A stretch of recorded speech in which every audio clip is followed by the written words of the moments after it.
Hi guys, it's Amy, and I'm going to talk to you a little bit about a nutrition myth. Number 3, the laws of thermodynamics, or specifically the law of energy conservation. So if you missed my last week's nutrition myth, go ahead and click right here for that video. And if you like my channel, please subscribe to it by clicking right here as well.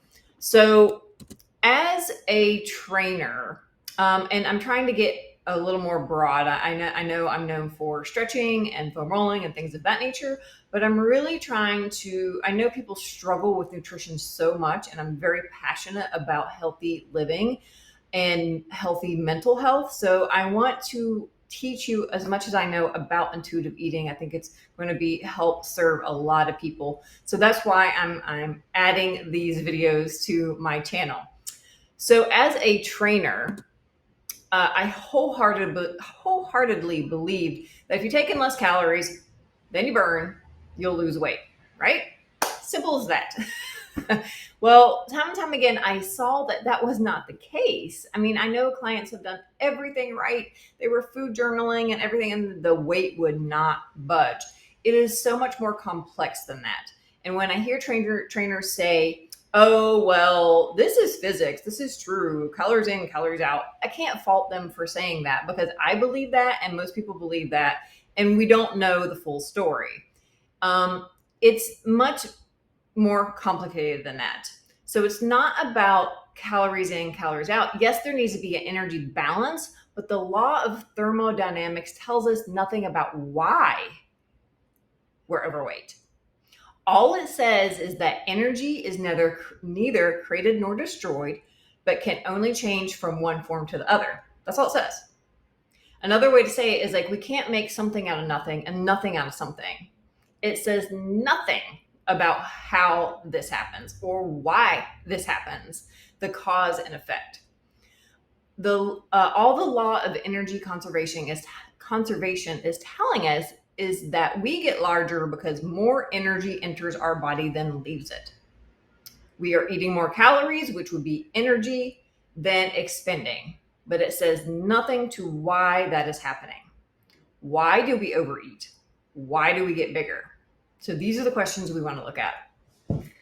So when a trainer, a friend, or a dietitian tells you this, it's very easy. Just cut your calories, you're going to lose weight. It's a very simplistic answer to something that's very complex. So I'm going to go into that complexity a little bit. The law of thermodynamics, or energy conservation specifically, tells you nothing about how the fat cell works, otherwise known as the law of adiposity. So adipose tissue equals fat tissue, okay? So how can we say, let's talk about how we get fat and not look at how the fat cell actually works and just use this general physics law to explain everything? So stay with me, because we're going to get a little technical here. We're going to talk about how the fat cell works, and estrogen influences an enzyme called lipoprotein lipase, LPL. If the LPL is attached to a fat cell, then it pulls fat from circulation into the fat cell. The fat cell gets fatter. If the LPL is attached to a muscle cell, it pulls the fat into a muscle cell, and the muscle cell burns it for fuel. Estrogen suppresses the activity of LPL on fat cells. The more estrogen, the less LPL will be pulling fat out of the bloodstream into cells. Now, because the fat is being trapped in the fat cells, we're losing energy, which is calories, and we'll become hungrier. The fat cells are hogging calories. And because we're gaining fat, this increases caloric requirement, or your basal metabolic rate, to run the body. And if we can't satisfy that energy need, we have less energy, which is fatigue. That's why you're tired all the time. It takes us back to our basic biology of eating less to meet demand equals less energy. We'll have to do a video on that. This is what happens to a lot of women when they have their ovaries removed or after menopause. Hormones and enzymes play a critical role in regulating tissue, especially visceral fat, which is the fat around the organs. So we have subcutaneous, and visceral fat. Body fat is carefully regulated. Some parts of our body have more fat than other parts, as we all know. Men's and women's fat distribution are different, as we know. Sex hormones play a vital role in regulating body fat. Genetically, we can be influenced as well. We are, in fact, a part of the animal kingdom and store fat when we need to prepare for times when food is scarce. Everything in our body is highly regulated. So why wouldn't fat tissue? Because the fat cell is getting fatter, we need more calories or energy. And so we get on this hamster wheel of needing more calories because the fat cell is getting fatter. Because increasing body fat requires more energy and nutrients are needed elsewhere in the body. So you will eat more, but if you cut the calories, you may compromise your brain, muscles, and other organs. So that's where it's tricky. Fat cells getting fatter, but you still need the energy or calories to run the whole body. So fat is continuously flowing out of our cells, fat cells, and circulating around the body to be used for fuel. And if it's not used for fuel, it's returned to the fat cells. We use glucose for fuel first, then fat, to keep our blood sugar levels in check. And if we have too much glucose, the body can't regulate the hormone, and the hormone insulin comes in. So insulin starts secreting before you even eat. It's stimulated just by thinking about eating.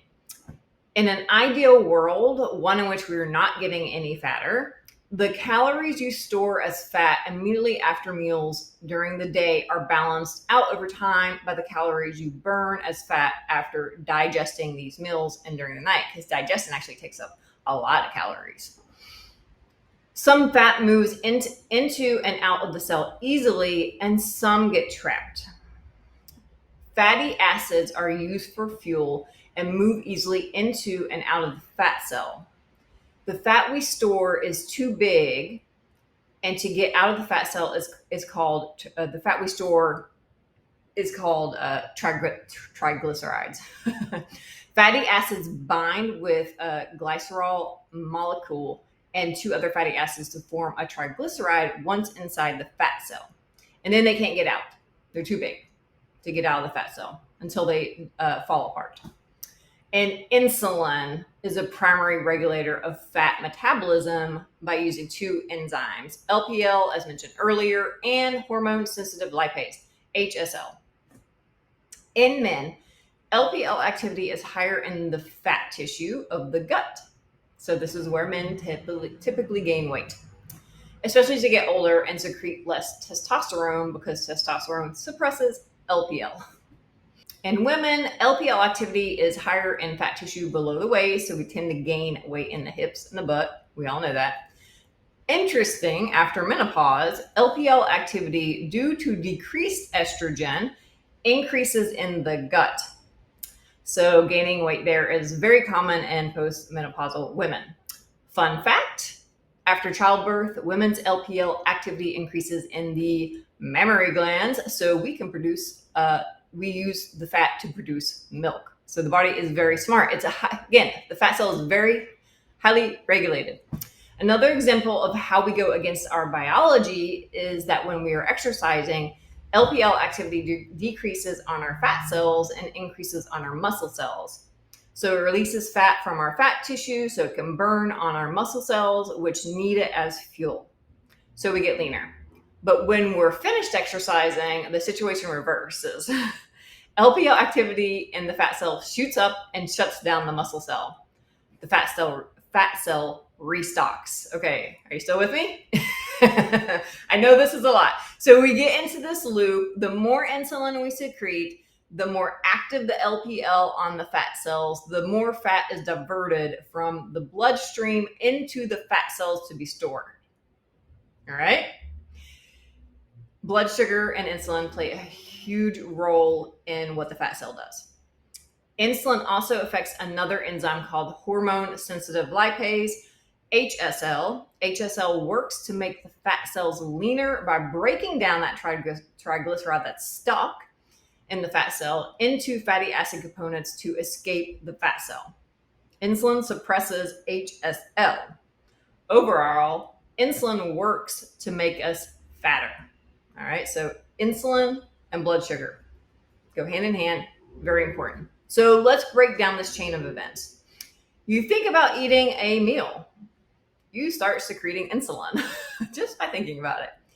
Insulin signals the fat cells to shut down the release of fatty acids by inhibiting HSL and take up more fatty acids via LPL from circulation.